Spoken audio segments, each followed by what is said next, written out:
my name is SOOO and you Rabbi from another planet. Please like, share, and subscribe, and ring that little bell, so you're notified when new videos drop. And we're living in interesting times. I think that's fair to say. We're living in interesting times. We're living in I think, a seismic generational shift. Now, you know, the last time there was seismic generational shift, I was the younger people, right? I was the younger generation. Now I'm the older generation, and I'm reacting much the same way the older generation reacted when I was the younger generation, and I'm going, oh, you kids, kids today. But kids today, I think they're crazy. They're absolutely crazy. So, yeah, we're seeing this across all strata of society, and you know, we do see it here in our Doctor Who fandom. We see it in every form of fandom. You see it in fandom, you know, non-genre fandom, knitting fandom. It's like in every fandom. It's I think it's going across the board, and I really think it's partially a generational shift, and partially a mental wellness issue, which we're really going to be getting into. So anyway, so we're going to go for something really, really stupid, like a Doctor Who card game, which I really don't know anything about. I've never really been into card games. If you are, God bless you. And we're going to go into the mental health of our world. So, you know, everything is connected. That's basically my basic outlook on life. Everything is connected. You, me, everybody. And can I beseech you? Can I ask you? Can we connect over you hitting the like, share, and subscribe button? Definitely the subscribe button. I got over 2,900 subscribers last week for about an hour. And then YouTube went, wait, what? No! And they took subscribers off me again, and now I'm back up to 28.99. Hit the subscribe button. If you're subscribed, make sure you're still subscribed. That'd be really, really nice. Generally speaking, if you can support your independent content makers, that is just in any way possible, that's great. A really good way, a really easy way is hitting the subscribe button. Thank you very much. And not just for me, freaking everybody. And I'm not just saying people on my side of the ideological fence. Anybody that you actually like, any independent voices, I really believe is a very, very good thing.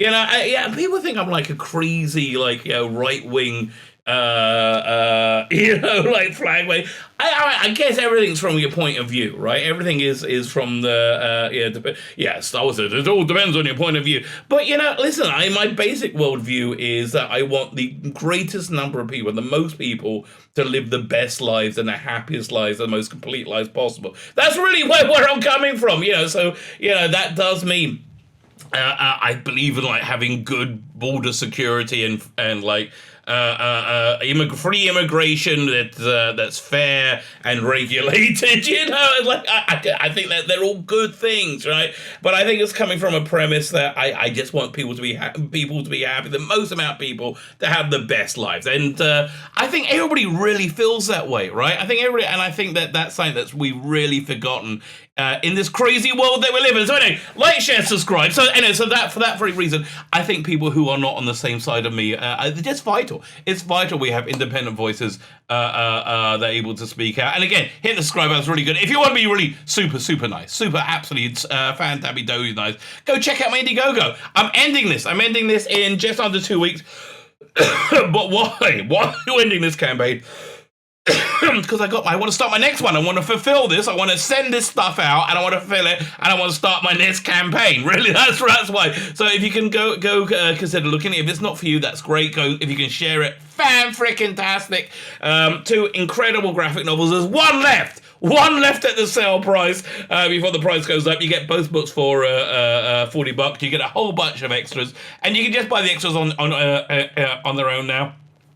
People are up begging me to do this, right? No one's bought them, right? So for $10 you get the extras, which is for the male gaze cards, which I'm sure you're very aware of here on this channel, because they're all fantastic, they're all wonderful, they're all fantabulous.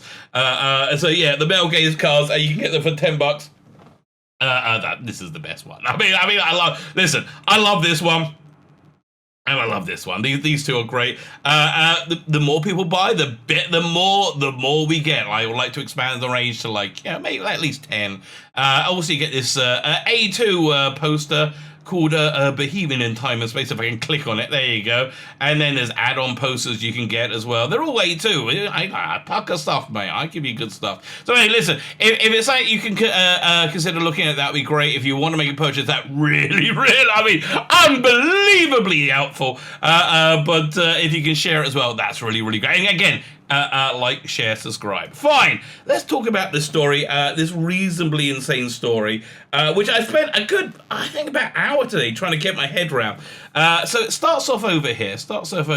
I think, with this, yeah. So this thing is called Doctor Who Worlds Apart. It's a virtual Doctor Who card trading game. And listen, I don't know much about Doctor Who card trading games, but this one's a virtual one, and it uses something called NFTs. NFTs, that's what we're going to be talking about. That's the thing. That's the point of contention. Let's try and familiar ourselves. So this is the website for the game. It's called Doctor Who Worlds Apart. Again, I have no idea what I'm looking at, right? I've never played a collectible game. So let's read this. This is from, oh no, this is the website, Doctor Who Worlds Apart. This is from doctorwho.tv. Fine, so hopefully they're going to explain this to us. Let's read this together. Fans can now collect digital versions of their favorite Doctor Who characters for the very first time. Okay. In the form of Doctor Who Worlds Apart trading game. This must-have collection. Okay, look at where I live, okay? Let me just take this off so you can see the background, right? Okay, I have a lot of Doctor Who crap. Yeah, I have a lot more that's behind the camera, right? A lot of stuff I call Doctor Who stuff must-have. This is not must-have, leave me alone. Listen, if it's must-have for you, great, okay? Whoop, there we go. This must-have collection from BBC Studios and Reality Gaming includes over 200 digital trading cards based on characters, scenes, and objects drawn from the entire 57-year history of Doctor Who. Digital card packs are available to buy from Doctor Who Worlds Apart website, which again, this is over here, and you can, yes, you can see there's all these different things. Okay, whatever. Fine. There are 4 different packs for fans to purchase, each containing between 5 and 10 limited edition cards with beautifully hand-drawn images. Fans can also collect 13 different cosmic card frames, okay? So I guess this Weeping Angel thing is a card frame. And when you collect them, buy them, right? As with physical trading cards, some will be rarer than others. For example, the TARDIS will be rarer than the Silurian. Collectors will be able to trade their cards in a marketplace launching early next year. So that's the thing that's making people crazy. Giving fans another opportunity to trade their favorite character with other collectors. Each card is secured and protected on a blockchain, which means there can be no copies or disputes about ownership. Yeah. So we're going to talk about NFTs. This is basically the NFT thing, the blockchain NFT. From next year, collectors will be able to use cards to go head-to-head with friends in turn-based contests. In the Doctor Who Worlds Apart card game, a free-to-play tactical card game, which will be released for PC in 2021. I guess that just happened, right? The game will be an action-packed. Again, this is just my ignorance of the genre. I just don't see these card games being action-packed, right? Like, fluk. Oh no, he turned the card over. The game will be action-packed, battle on digital tabletop boards, depicting recognizable locations from Doctor Who's. Collectors will play a Time Lord strategically outsmarting their opponents by building decks that they're able to use in combat in a wide variety of tactics. You know what I always wish would take off? There's a thing called augmented reality, which is basically you hold your phone up and you put the camera on the phone, and then there's a digital thing superimposed that like moves with the background of whatever it is you're looking at.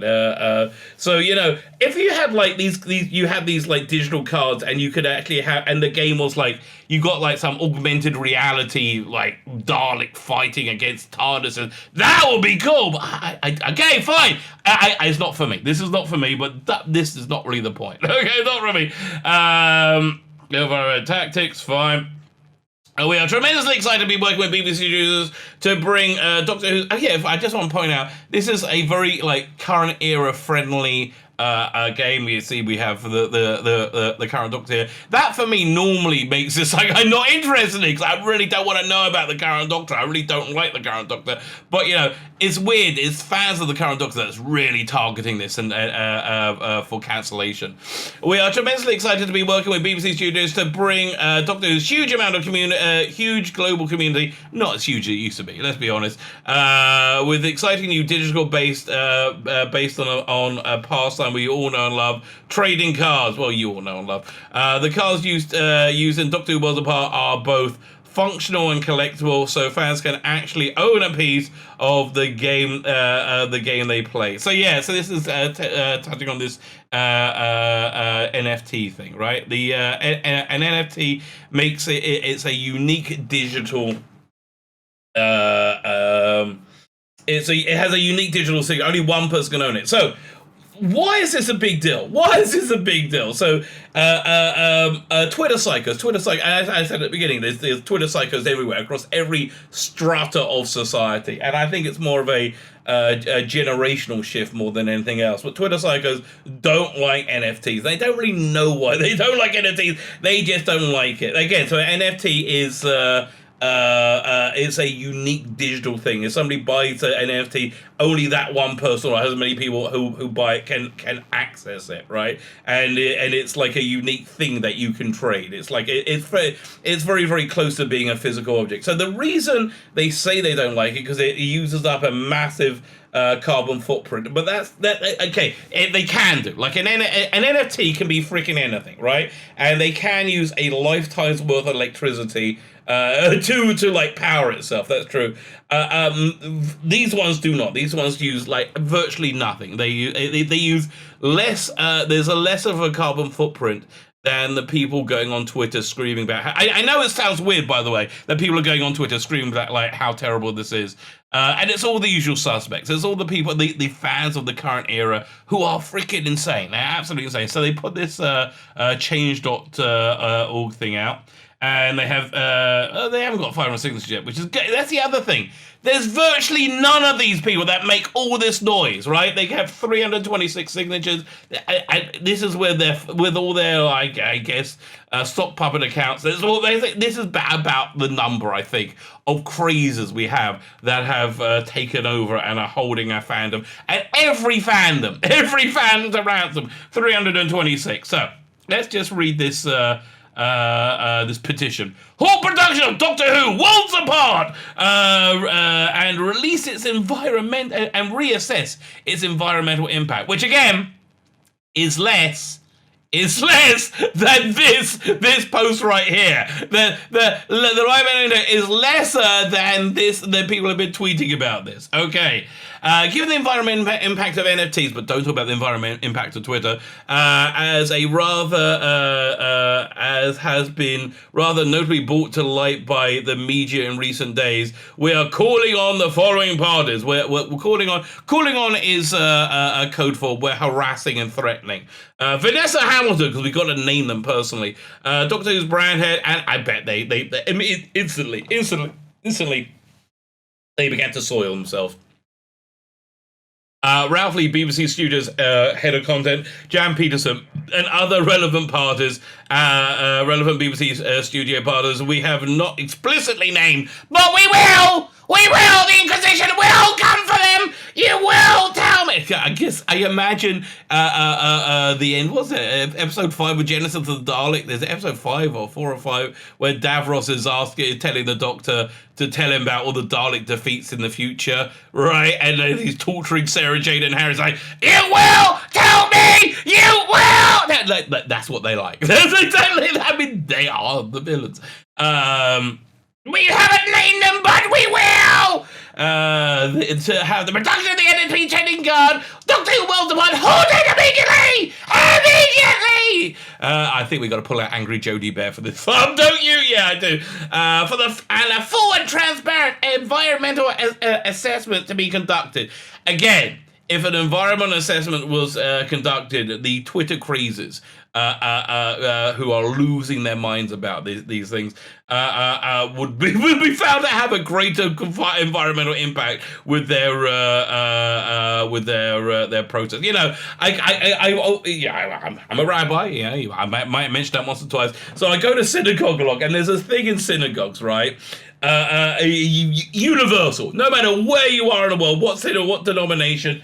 You will have the shushers, right? The shushers. People in synagogues who will go around shushing people when they're talking during so. And listen, I don't like excessive noise, but I often find the shushers make a lot more disturbance than the people talking, right? They almost always do, right? So same thing, exactly the same thing. To have the production of NFT trading card game, we got to stop, and transfer to be conducted. We call upon reality gaming group CEO Morten Rungard. Yes, we've named and shamed him to be open and assisting in such a process. Yes, you need to help us in this struggle session that we want to put you through, right? We have to, actually, I had to go for a struggle session once. That's before I found out what the word meant. Although the people who put me through it ended up the one struggling. It is a great concern to us fans that the Doctor Who universe and brand is being attacked upon it that so adversely impacts the environment. No, it's not. So what's really going on here? Well, a few things. So this entire Twitter psychos, they don't like things they can't destroy or control, which is kind of synonymous with the same thing. They can't destroy something. They don't really like it. They don't want it to exist.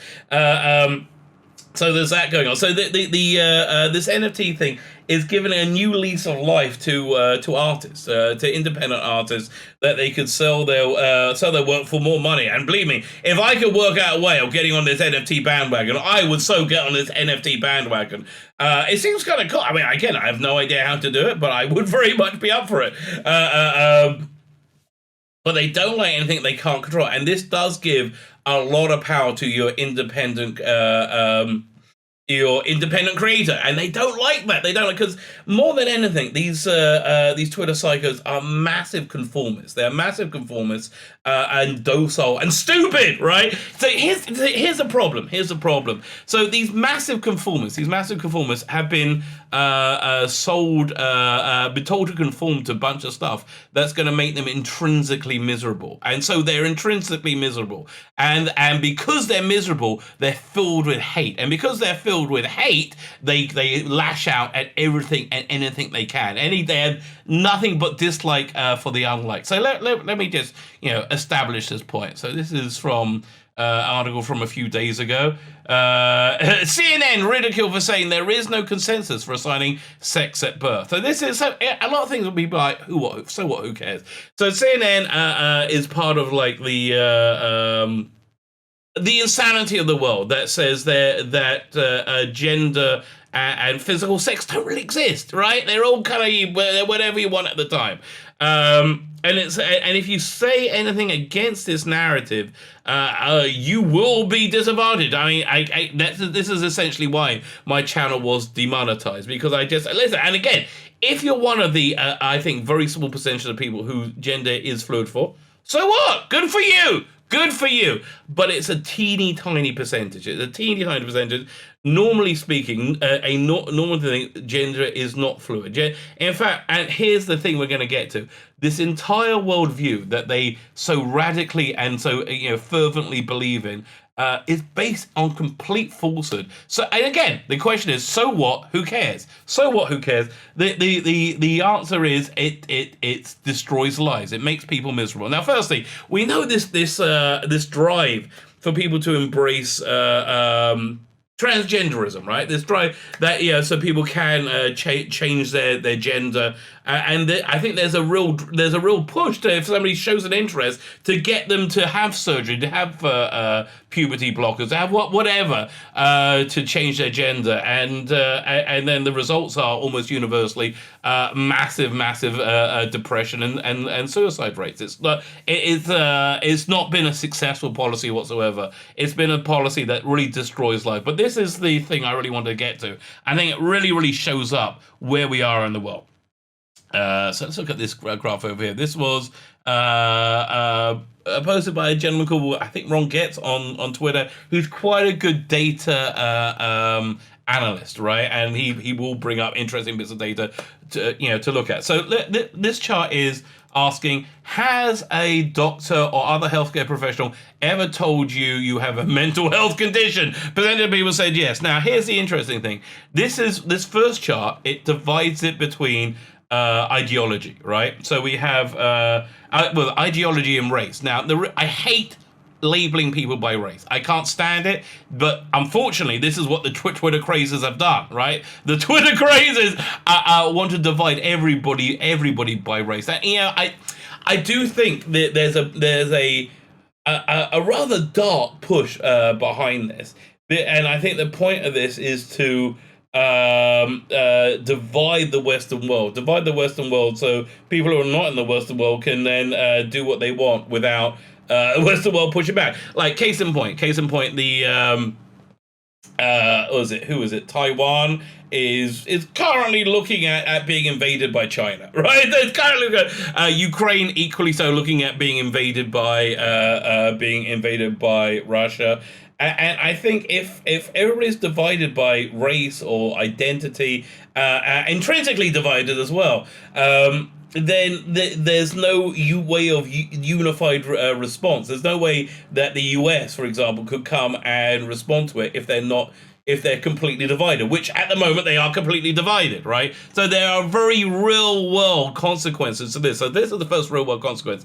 So we see here, the more liberal you are and the whiter you are, the more likely you are to have mental problems. And it's a massive jump. You see the very liberal white people, double the next highest demographic, right? And the less liberal are, the more conservative you are, the more likely you are to not have mental health issues, right? Again, this is just the data, but then it gets more interesting when we look at this chart over here, which divided by age group, right? And we see there's three divided by age group and ideology. So we have three groups. These are all only white people.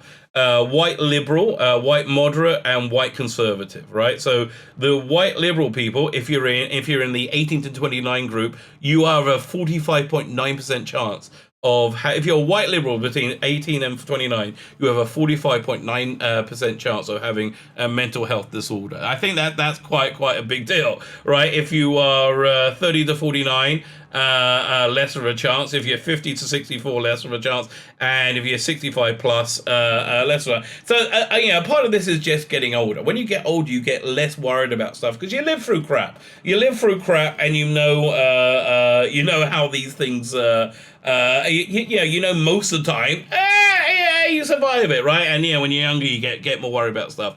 But I do think there's a real connection with, again, let's go back and look at this again. There's CNN saying there's no consensus for assigning sex at birth. Have you tried looking below the waist? I think Ben Shapiro said that. Have you tried looking below the waist? That's kind of a consensus for assigning sex at birth. And they used to say, no, sex and gender, different things. They're completely different.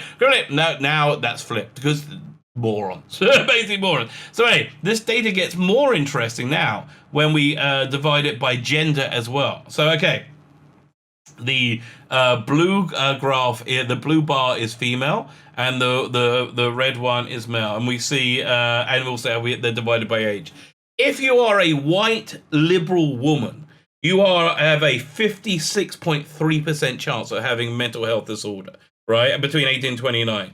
That goes down to 39.7 if you're 30 to 49. It normals out around 50 to 64. But their minds have been somewhat murdered. So if you're moderate, you have a 28% chance. Yeah. Funnily enough, the 30 to 49 age group has a higher chance, which is something that I'm going to come back and touch on in a minute. And if you're conservative, again, being a woman, especially between 18 and 49, it significantly increases your chances of having mental health disorder, but nothing as close as being a white liberal woman, right? So what's going on?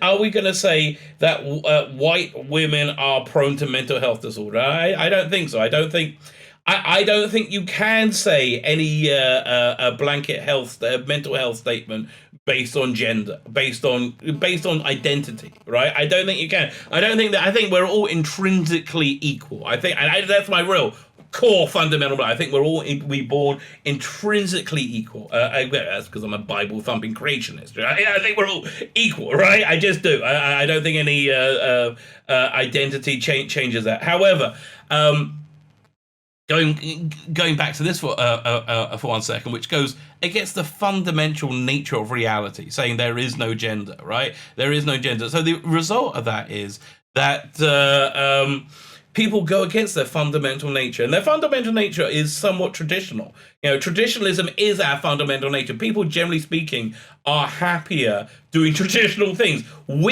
Women are happier in stable relationships, being mothers, having children. I think men are probably happier being in stable relationships, being fathers too. I think that makes people happier and stable. And having the nuclear family, going back to my original premise, I would like the most people to have the best lives. And I think the way for the most people to have the best lives is having a nuclear family, which involves having definable genders that apply to the vast majority of the human race. But I think what we're seeing here is the people who have been sold this false bill of goods, of there shouldn't be a stable relationship, there shouldn't be gender, there shouldn't be are the ones suffering from the most, as I think this data overwhelmingly suggests. And because they're crazy, what happens because they're crazy? Well, firstly, they're crazy because of this, but then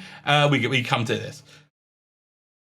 This game, this digital game, which I have no interest in whatsoever, is evil incarnate to these crazy people because they're crazy. Because crazy people are crazy and angry about everything. They'll be crazy and angry about something else tomorrow. They'll be crazy and angry about something else the day before. They're always going to be crazy and angry. The way to stop being crazy and angry, I would say, is have good lives. And that's really what I would wish to everybody. I want them all to have I want people to have good lives. I want people to be happy. I want people to be stable. Basically, because that makes the world a better place. That's something I would like in life. And for that reason, I don't think it's that big of a problem having a digital Doctor Who card game, which has little to no environmental impact, and a lesser one than the ones people complaining about it. So there you go. That's what you come to my channel for. I bring you the bizarre, I bring you the sublime, I bring you strange things in the world of Doctor Who. Let me know what you think. Comment is also very, very helpful for the algorithm. So if you could comment, that'd be great. I got about 3 or 4 days worth of comments I need to catch up with now. My name's Elon Bacon, the Rabbi from another planet. Please like, share, and subscribe, and ring the little bell. Ring that little bell so you're notified when new videos drop.